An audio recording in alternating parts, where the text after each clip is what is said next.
na nag-iwan ng mahalagang aral. Mga aral na lalo pang nagpatibay sa kanila bilang isang pamilya. Masaya kami ng iyong inay at magkakasama tayo ngayong Pasko.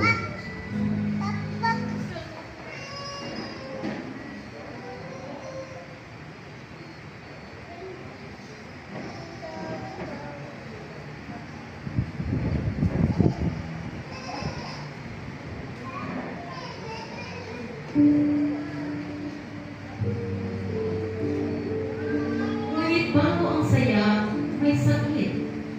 Bago ang pagkakabuo, may muntik na pagkawalan.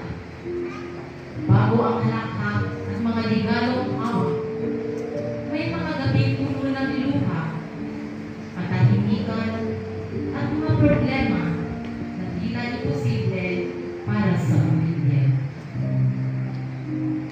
Sa hapagkainan.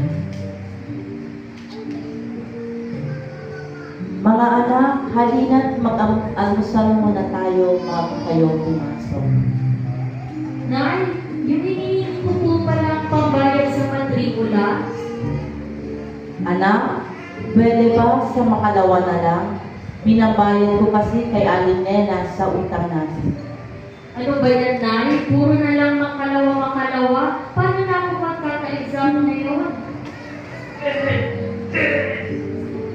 Anak, ang ibig sabihin niya? Buntis ka ba? Buntis ka ba? Anong kaguluhan yan? Anong ingay ba yan? Ikaw, kailan ka ba natutong naniganyo?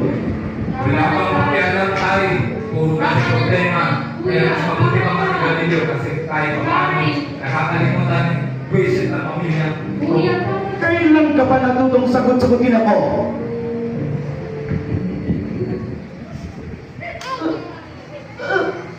Tay! Tay! Ano nangyari sa'yo? Tay! Tay! Ano nangyari sa'yo?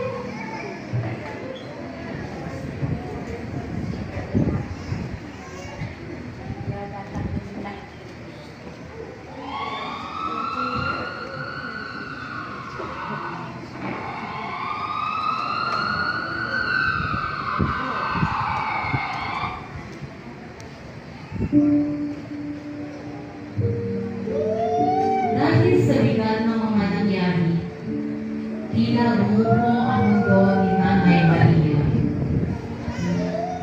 Wala na siyang ibang matakbuhan.